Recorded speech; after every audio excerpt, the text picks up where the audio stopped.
할렐루야. 오늘 이 말씀이 예수님의 탄생을 기다리며 강림절 네 번째, 바로 강림절 마지막 주를 보내는 우리에게 풍성한 은혜와 위로를 가져다주는 말씀이 되기를 소망합니다. 오늘 본문 말씀에 등장하는 세례 요한의 역할은 장차 오실 구세주이신 예수님의 길을 예비하는 그런 역할이었습니다. 세례 요한이 활동을 시작하며 가장 먼저 선포한 내용이 오늘 본문 말씀인 누가복음 3장 4절부터 6절까지의 말씀입니다. 이 말씀은 이사야 40장 3절부터 5절의 말씀을 그대로 인용한 말씀입니다. 똑같은 내용이 이사야 40장 3절에서 5절에 나와 있습니다. 이사야 40장의 소제목을 보면 희망의 말씀이라고 위에 작게 소제목이 붙어 있는데요.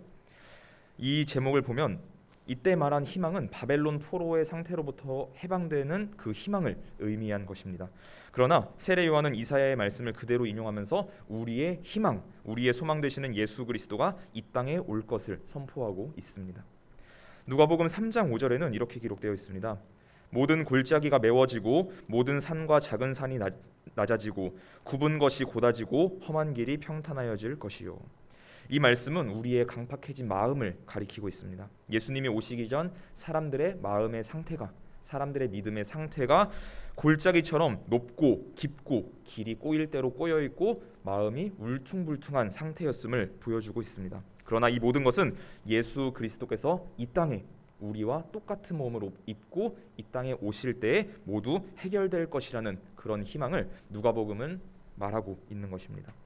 예수님께서 이 땅에 오신 지 이미 2000년이라는 시간이 훌쩍 지났습니다. 그리고 이 땅에 존재하는 모든 교회, 전 세계의 모든 교회와 또 전 세계에 있는 모든 성도님들의 마음을 통해서 한 사람 한 사람의 그리스도인들의 마음속에 예수님께서 매년 찾아오시고 항상 탄생하시니까 이런 문제들이 모두 해결되어야 하겠지요.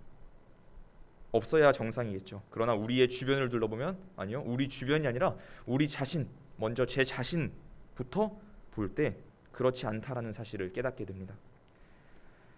도대체 왜 그런 것일까요? 예수님은 올해도 어김없이 며칠 뒤면 이 땅에 탄생하실 것이고 또 우리의 마음속에 탄생하실 것이고 또 그렇게 예배를 드리는 모든 교회에 함께 하실 텐데, 그리고 이미 우리 마음속에 함께 계시는 것을 믿으면서 살아가고 있는데 어째서 이 세상에는, 그리고 이웃과 이웃 사이에는, 우리 자신의 마음속에는 참 평화가 없는 것일까요?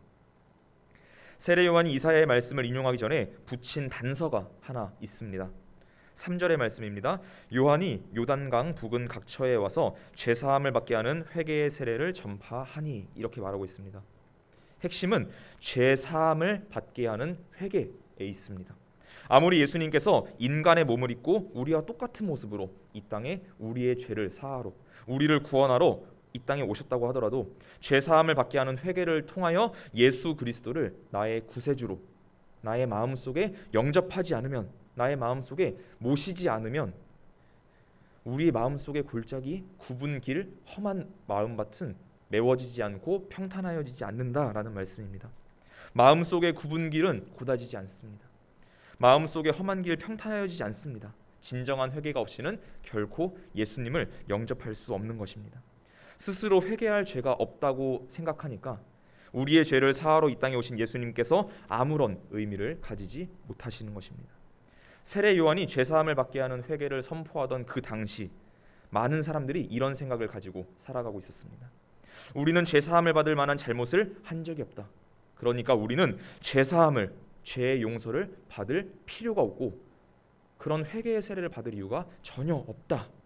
우리가 회개할 이유는 전혀 없다. 이렇게 생각하며 사는 사람들이었습니다. 도대체 어떤 사람들이었을까요? 누가복음은 그 대표적인 사람들을 우리에게 말씀을 통해서 보여주고 있습니다. 지금까지 함께 나눈 말씀인 누가복음 3장 3절부터 5절의 바로 앞과 또 뒤의 말씀을 함께 보겠습니다. 먼저 1절부터 2절의 말씀입니다.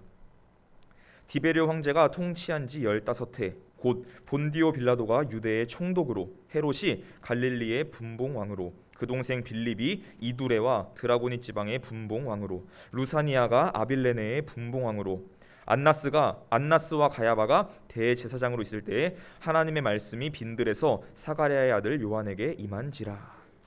하나님께서 요한에게 말씀으로 임하셔서 요한이 사역을 시작하게 하신 때의 시대적인 상황을 잘 보여주는 말씀입니다. 1절은 시대의 정치적인 배경을 보여주고 있습니다. 로마가 유대를 정복해서 유대 땅을 통치하고 있을 때, 빌라도가 유대의 총독으로 있을 때, 헤롯 가문이 분봉왕으로 통치하고 있을 때 이런 시대적인 상황을 보여주고 있습니다. 분봉왕이라는 의미는 황제의 허락, 여기서 로마의 황제겠죠. 로마 황제의 허락을 받고 유대 땅을 여러 개로 나눠서 일정 지역만을 다스리는 왕을 의미합니다. 그래도 자기 자신이 통치하는 그 한정된 땅에 있어서는 막강한 권력을 가지고 있는 왕입니다. 이 사람들이 다스리던 시대는 정치적으로 암담한 시절이었습니다. 그러나 종교적인 상황은 이것보다 훨씬 더 어둡고 암울합니다. 안나스와 가야바가 대제사장으로 있던 때라고 누가복음 3장 2절의 말씀은 증언하고 있습니다. 안나스와 가야바는 장인과 사이로 모두 대제사장이라고 말하고 있습니다. 예수님의 사역 초기부터 어떻게 하면 저 예수를 잡아서 우리가 죽일 수 있을지만 의논하고 꾀하던 사람들입니다.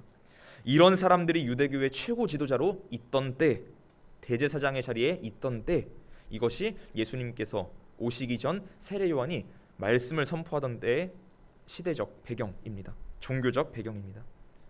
이런 사람이 믿음을 이끌던 시대입니다. 하나님을 경배하는 예배, 하나님이 이 땅에 예수님으로 오시는, 우리를 구하기 위한 구세주로 오시는 것을 믿는 믿음에는 아무런 관심도 없이 자신의 권력과 사리 사욕만을 채우기 급급한 사람들이 영적인 최고 지도자로, 종교의 최고 지도자로 있는 시대.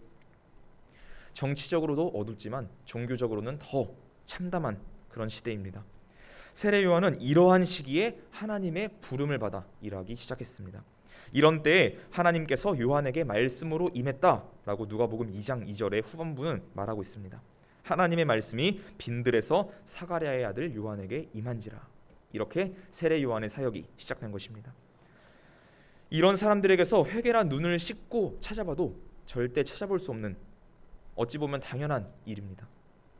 자신들이 하고 싶은 대로, 마음 먹은 대로 모든 것이 이루어지는 정치적으로 막강한 힘을 가진 사람들, 종교적으로 막강한 힘을 가진 사람들이니 나의 죄를 정할 수 있는 사람은 로마의 황제 이외에는 아무도 없다. 그 누가 나를 정죄할 것이냐, 이런 자신감 하나 가지고 살았던 사람들입니다. 회개와는 거리가 정말 먼 부류의 사람들입니다. 그럼 오늘 말씀의 뒷부분은 어떤 사람들이 등장할까요? 누가복음 3장 7절과 8절의 말씀을 제가 읽어드리겠습니다. 요한이 세례받으러 나오는 무리에게 이르되 독사의 자식들아 누가 너희에게 일러 장차 올 진노를 피하라 하더냐. 그러므로 회개에 합당한 열매를 맺고 속으로 아브라함이 우리 조상이라 말하지 말라. 내가 너희에게 이르노니 하나님이 능히 이 돌들로도 아브라함의 자손이 되게 하시리라. 두 번째 부류의 사람들은 사도 요한으로부터 독사의 자식들이라고 불린 사람들입니다. 마태복음 3장 7절에서는 이 사람들을 가리켜 바리새인과 사두개인이라고 말하고 있습니다. 마태복음 3장 7절을 제가 읽어드리겠습니다. 요한이 많은 바리새인들과 사두개인들이 세례 베푸는 대로 오는 것을 보고 이르되 독사의 자식들아 누가 너희를 가르쳐 임박한 진노를 피하라 하더냐. 이렇게 기록되어 있습니다. 하지만 누가복음에서는 바리새인, 사두개인이라고 가리키는 정확한 표현이 등장하지 않습니다. 그러므로 조금 더 넓은 의미로 확장해서 이 말씀을 해석해 본다면 사도 요한에게 세례를 받기 위해 나오는 일반적인 유대인, 평범한, 지극히 평범한 유대인들 모두를 지칭한다고 볼 수 있는 말씀입니다. 유대인들은 지금도 마찬가지지만 이 과거 예수님이 살던 시대 당시에는 굉장히 뛰어난 선민의식을 가지고 살고 있었습니다. 이건 지금도 마찬가지죠. 하지만 이것이 과거 예수님 오시던 그 시대는 더 심했습니다. 아브라함의 후손, 아브라함의 자손이라는 그런 자부심과 프라이드가 그 사람들의 마음속에는 가득 차 있었습니다.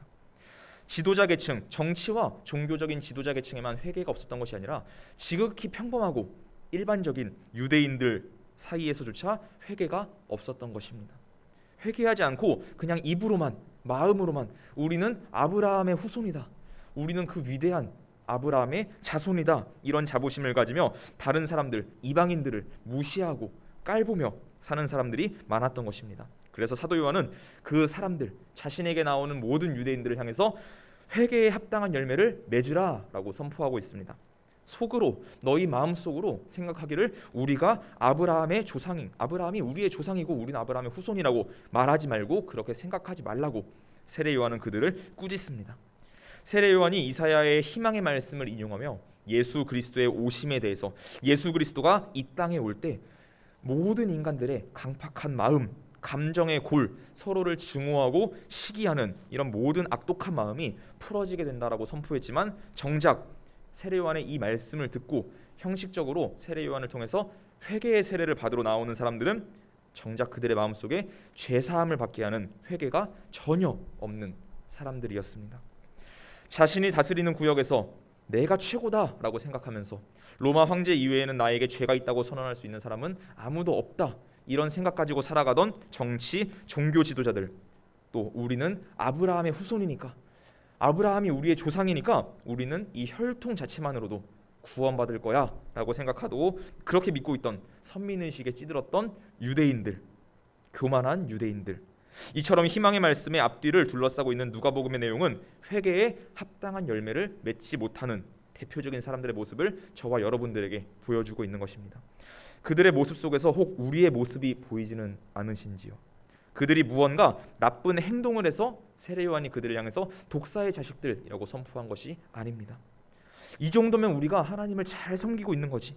우리는 하나님을 믿고 있으니까 이제 아무런 걱정이 없어. 우리는 그냥 하나님 믿는 것만으로 다 구원받을 존재들이야. 우리는 선택받은 특별한 존재들인 선민이야. 이런 우리가 회개해야 한다고 하면 이것이 말이나 되는 일인가? 아니, 우리보다 더 문제투성이고 하나님을 믿지도 않는 사람들이 얼마나 많은데, 이런 생각들입니다. 예수님의 탄생을 기다리는 강림절 마지막 주를 어느덧 저와 여러분들은 맞이했습니다. 우리는 진정으로 예수님을 맞을 준비를 하고 있나요? 우리의 날마다의 삶 속에 진정한 회개가 있습니까? 연말을 맞아서 풍성하고 이런 축제 같은 분위기의 즐거움에 취해서 진정한 회개를 잊고 살아가는 것은 아닐까요? 이 정도면 됐지, 나처럼 이 정도 믿음 생활하고 교회 매주 나가서 예배드리면 잘하고 있는 거지, 이렇게 스스로 생각하면서 죄사함을 잊고 사는 것은 아닐까요?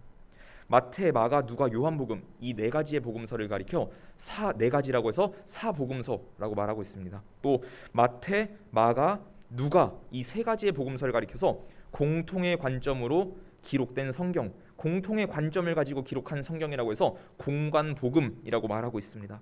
그 중에서 누가복음에 두드러지는 특징이 하나 있는데요, 바로 회개에 대한 강조입니다. 누가복음 3장 3절, 8절, 5장 32절, 10장 13절, 11장 32절, 13장 1절, 3절, 5절, 15장 7절, 10절, 16장 30절, 17장 3절, 4절, 24장 47절에 걸쳐서 총 14번에 걸쳐 회개에 대한 강조가 선포되고 있습니다. 마태복음에 몇 번이 나올까요? 마태복음에는 7번이 나옵니다. 마가복음에는 3번이 나옵니다. 요한복음에 몇 번이 나올까요? 요한복음에는 놀랍게도 회개에 대한 단어가 한 번도 나오지 않습니다. 0번이 나옵니다. 왜 그런 것일까요? 왜 그런지는 제가 새벽마다 이렇게 올려드리는 그 요한복음에 대한 강해의 그 이유를 제가 먼저 말씀을 드렸습니다. 이처럼 누가복음은 회개에 대한 강조를 강하게 선포하고 있는 성경입니다. 회개는 헬라어 명사로 메타노이아, 동사로는 메타노에오입니다. 이 말은 무엇과 함께 무엇을 넘어선 그 후에 이런 것을 의미하면서 바꾸다, 변경하다라는 의미까지 지니는 전치사 메타와 누스의 합성어입니다. 어렵죠? 지금 말씀드린 건 전혀 기억하지 않으셔도 됩니다. 다 잊어버리셔도 돼요. 헬라어, 히브리어 단어를 굳이 알 필요가 없습니다. 우리가 알아야 하는 것은 그 단어가 어떤 의미를 지니고 있는지 정확한 그 의미만을 알면 됩니다. 그러므로 회개라는 단어의 의미는 의식을 바꾸다, 지금까지의 삶의 방식, 생활, 습관, 이 모든 것들을 넘어서 우리의 삶을 바꾸는 것, 이것을 의미하는 것입니다. 뉘우치는 것, 깨닫는 것에서 그치는 것이 아니라 그것을 넘어서서 그 후에 있는 우리의 바뀐 삶까지 나아가는 것이 회개의 진정한 의미고, 이것이 바로 누가복음이 말하는, 강조하고 있는 회개입니다. 세례 요한은 이어지는 6절의 말씀에서 모든 육체가 하나님의 구원하심을 보리라 이렇게 말하면서 회개로 말미암아 예수님을 영접하는 모든 사람이 하나님의 구원하심을 보게 될 것이다 라고 선언하고 있습니다. 회개하고 예수님을 영접하는 모든 사람, 이 모든 사람이 누구를 의미하는 것일까요? 4절의 말씀에서 가리키듯이 주의 길을 준비하는 사람들, 주님께서 오실 길을 곧게 하는 사람들입니다. 너희는 주의 길을 준비하라, 그의 오실 길을 곧게 하라, 이렇게 말하고 있지 않습니까? 6절에서 보리라 라고 번역된 보다 라는 단어는 셈족 언어의 수거적인 표현, 이런 일반적으로 용인되는 그런 관용적인 표현으로서 보다라는 의미는 참여하다라는 의미를 가집니다. 이 의미로 6절의 말씀을 다시 한번 읽어보면 이런 의미가 됩니다. 죄 사함을 받게 하는 회개를 통해서 예수 그리스도를 영접하는 모든 사람은 하나님의 구원하심의 역사에 함께 동참하게 되리라 라는 의미입니다. 회개하고 죄 사함을 받아서 예수님을 영접한 사람은 하나님의 구원하심의 역사를 맛보아 알게 됩니다. 그리고 거기서 그치는 것이 아니라 거기에 함께 참여하게 되는 자격을 부여받게 되는 것입니다. 이쯤에서 요한의 이름의 의미에 대해서 여러분과 함께 나누고 싶습니다. 요한의 이름은 헬라어로 요안네스입니다. 이름은 누가 지어주느냐에 따라서 그 의미를 달리 생각해 볼 수 있죠. 대개 이름은 부모님이 지어줍니다. 아니면 할아버지 할머니가 지어줍니다. 자녀가 그 이름과 같은 사람이 되기를 손주가 이런 이름과 같은 삶을 살아가기를 바라는 마음으로 그런 소망을 담아서 염원을 담아서 이름을 지어줍니다. 그러나 요한이라는 이름은 조금 달라요. 요한이라는 이름은 하나님께서 지어주셨습니다. 누가복음 1장 13절에는 이렇게 기록되어 있습니다. 너의 간구함이 들린지라 내 아내 엘리사벳이 내게 아들을 낳아주리니 그 이름을 요한이라 하라. 하나님께서 천사를 통해서 보내서 직접 요한의 아버지 사가랴 제사장에게 아이의 이름을 이렇게 지어라 라고 말씀을 해주십니다. 하나님께서 요한이라는 이름을 지어주셨습니다. 그러므로 요한이라는 이름에는 하나님의 소망, 하나님이 염원하는 그 간절한 갈망, 열망이 그 이름 안에 담겨 있는 것이죠. 요한네스, 요한의 이름의 의미는 여호와께서는 은혜로우시다, 여호와께서는 자비로우시다라는 의미를 지니고 있습니다. 하나님은 요한을 통해서, 다시 말씀드리자면 요한이 베푸는 세례를 통해서, 더 구체적으로 말씀드리자면 요한이 베푸는 죄 사함을 받게 하는 회개의 세례를 통해 하나님의 은혜와 하나님의 자비를 나타내고자 하셨습니다. 그러므로 요한의 세례는 하나님의 은혜와 자비하심을 세례라는 눈을 통해 볼 수 있는 가시화된, 구체화된 통로였습니다. 죄로 인해 죽을 수밖에 없는 인간에게 죄 사함을 받게 하는 회개의 세례를 통해서 인간들의 우리의 죄를 씻어주시고 우리를 자녀 삼아주시고 이것으로도 모자라서 자신의 하나뿐인 아들 독생자 예수 그리스도를 죽는 자리에까지 내어주시는 은혜롭고 자비로우신 분입니다. 그리고 하나님은 한 걸음 더 나아가서 6절의 말씀처럼 우리에게도 요한처럼 하나님의 은혜롭고 자비로우심을 나타낼 수 있는, 하나님의 구원의 역사인 구원사에 동참할 수 있는 기회를 주고 계신 분입니다. 이런 분이 하나님이고 하나님께서는 이렇게 은혜롭고 자비로우신 분입니다. 죄인을 불러서 그 죄를 없애주는 것으로도 모자라서 그 사람을 의롭다고 하시고 거기에 그 사람을 통해서 자신의 일을, 하나님의 일을 함께 할 수 있도록 권한을 주시는 은혜롭고 자비로우신 분, 우리 하나님은 이런 분이십니다. 오늘 함께 말씀을 나누는 저와 여러분, 우리 모두는 하나님의 구원의 역사인 구원사에 동참하고 있는 존재라고 저는 믿습니다. 마지막 결론입니다. 그렇다면 우리는 어떻게 회개하여야 할까요? 이런 의문점이 생깁니다. 아니, 도대체 이 이상 어떻게 더 경건하게 살라는 것인가? 더 이상 뭘 회개하며 살라는 것인가? 매일 새벽을, 날마다 새벽마다 기도로 하루를 시작하고 말씀으로 하루를 시작하고 모든 공적 예배에 다 참여하고 날마다 말씀을 묵상하는데 이 이상 어떻게 경건하게 살 수 있는가 하는 의문이 생깁니다. 저도 이런 의문이 생겼습니다. 저는 이러한 의문에 대한 해답을 뒤에 이어지는 누가복음 3장 21절부터 22절의 말씀을 읽으면서 이 모든 의문이 눈 녹듯이 사라지게 되었습니다. 거기에는 이렇게 기록되어 있습니다. 백성이 다 세례를 받을새 예수도 세례를 받으시고 기도하실 때에 하늘이 열리며 성령이 비둘기 같은 형체로 그의 위에 강림하시더니 하늘로부터 소리가 나기를 너는 내 사랑하는 아들이라 내가 너를 기뻐하노라 하시니라. 이렇게 기록되어 있습니다. 회개의 세례를 선포한 세례 요한의 이야기 바로 뒤에 이어지는 말씀이 예수님께서 세례 요한에게 세례를 받으시는 내용입니다. 예수님은 세례 요한에게 세례를 받을 이유가 전혀 없는 분이셨습니다. 왜 그럴까요? 세례 요한이 베푸는 세례는 죄사함을 받게 하는 회개의 세례였습니다. 그런데 예수님이 죄가 있으신 분인가요? 성경은 예수님을 가리켜서 아무런 죄도 없으신 분, 아무런 흠도 없으신 분이라고 말하고 있습니다. 아무런 죄도 흠도 없으신 분, 죄가 없으신 분이 죄사함을 받게 하는 회개의 세례를 인간인 세례 요한에게 받으신 것입니다. 왜 그러셨을까요? 이유는 딱 하나, 예수님께서 겸손하셨기 때문입니다. 이처럼 회개는 겸손으로부터 출발합니다. 오직 겸손함만이 진정한 회개를 온전한 회개를 가능하게 합니다. 예수님이 겸손하게 인간인 세례 요한에게 세례를 받으시는 모습을 한번 여러분 상상해 보십시오. 아무런 죄가 없는 사람이 어떤 죄, 도대체 무슨 죄의 사함을 받기 위해 죄 사함을 받게 하는 회개의 세례를 받은 것일까요? 이 겸손, 예수님이 보여주신 이 겸손으로부터 진정한 회개가 터져나오고, 이 진정한 회개로부터 이사야의 말씀처럼, 그 예언처럼 우리의 삶의 모든 것이 변화되는 것입니다.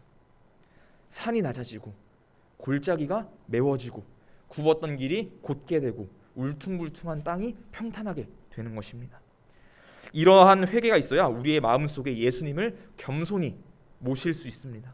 예수님이 내가 왕이 아니라 예수님이 진정한 왕이라고 이렇게 온전히 모실 수가 있는 것입니다.